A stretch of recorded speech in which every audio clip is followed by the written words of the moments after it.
So in this segment, we're going to be discussing Labour and the private schools. The private schools crying about the VAT exemption being removed, and oh boy, are they moaning about it.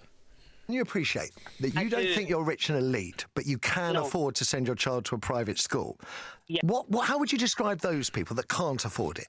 Skint, impoverished, broke, normal? What are they? No. If you're not privileged, what are they? They're normal people. They're normal people. So you're not a normal person. You're not a normal person. I am a normal person. So you're the same. You're saying you're the same as someone who can't. What I don't know is, how has this person made their wealth? Have they done it themselves, or have they got it through inheritance? Have they got it through assets? How is this person being able to afford to send their kids to private school? Afford to send their kids to private school. What I do is I prioritise my funds, and I know this is something. What an insult! What an insult to everybody else who hasn't got enough funds to prioritise. It is. Personally, you're saying you manage your money better than other people. And that is what she's saying. I manage it better, and if people manage their finances better, maybe they could send their kids to private school. A lot of people don't do that. Is what I'm saying. Right. Okay. So stop eating avocado toast. Stop going to Costa. Stop getting takeout coffee, and you two could send your kid to private school, to Eton maybe.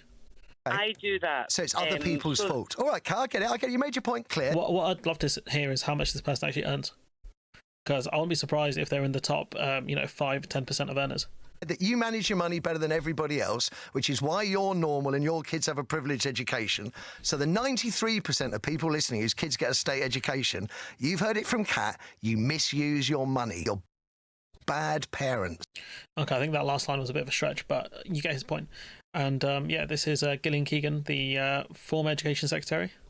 This will impact capacity, and it will do it in an unplanned way. That's a disastrous thing for an education secretary to think is a good idea. So she doesn't know what's going to happen. Nobody knows what's going to happen. But what you do know is some kids will be moved.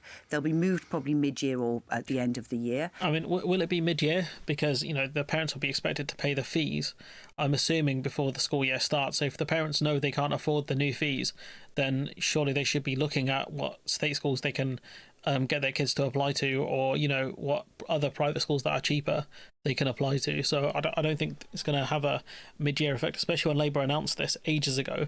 So the schools have had ample time to come out with what the new fees are going to be. Some children with special educational needs were very worried about large schools being bullied, being isolated, and many times their parents, I've met many of those parents, they've really gone out of their way to save up to be able to give their kid that sort of chance. And it's with the special educational needs thing, I think they might have a point, but I don't know. Given the very small percentage of kids that go to private school, I do wonder how much of that percentage have special needs. It's a horrible policy. I think it's a phenomenal policy. The special needs stuff aside, I think that why should private schools get a tax exemption? It's ridiculous. And I think her points are mostly ridiculous. I think Labour need to make sure they've got enough funding into schools in order to get more teachers in order for better staff retention, because there will be class sizes going up, unfortunately. But we saw that under the Tories, class sizings continue to increase because of consistent cuts to schools. So I think this policy is fine, but Labour need to make sure that they've got enough funding for schools to make sure they have enough teachers and things like that. That's the major thing they need to look at, to be concerned about, I think. There's more here. This is one of the big dogs at the private schools complaining. There should be a level playing field. All children deserve a first-class education, and we've got to identify what that is and what the real problems are in the sector as well.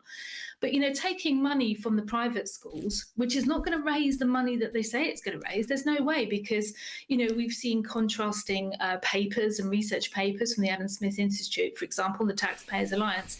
The right-wing institutes, the Adam Smith, whatever, and the Taxpayers Alliance. I guess we're just going to make stuff up at this point. My source is that I made it the fuck up. Might as well just use that. That if 10% or 20% of children leave the independent school sector, the money that the Treasury hopes to raise will not happen. So we're going to be displacing at least 40,000 children, at least. Wait, hang on. At least 40,000 hopes to raise will not happen. So we're going to be displacing at least 40,000 children, at least. And what about those? Sorry. The money that the Treasury hopes to raise will not happen. So we're going to be displacing at least. So she talks about 10 and 20,000, and then she talks about 40,000 somehow. Sorry, I had to replay that a few times. For something that's not going to raise the money to help the sector, you know, the state sector, to help us all, to help all our children. Do you worry that this will mean private schools become only for the very wealthy? Well, I mean, they are now.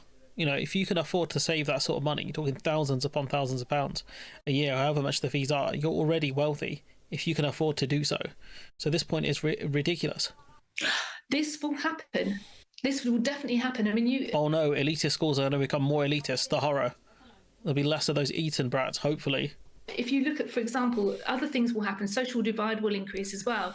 So Wouldn't social divide decrease because there'll be less of these privately educated kids? There'll be more kids in the state school. So wouldn't the social divide close? You know, the schools that are large enough to survive this will become more elite. Children that come out will be fighting for places in top comprehensives. And if you take a look at the top 10 comprehensives in the country, taking out grammar schools and faith schools, the average house prices in those areas are 600 to 50,000 to $1 million. Because they live probably in cities. And do you know what cities normally have?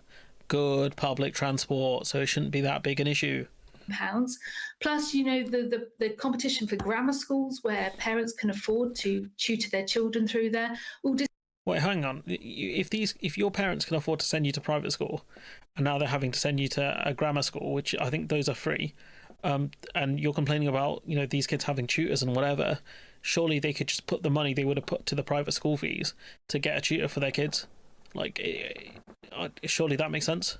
Displace disadvantaged children.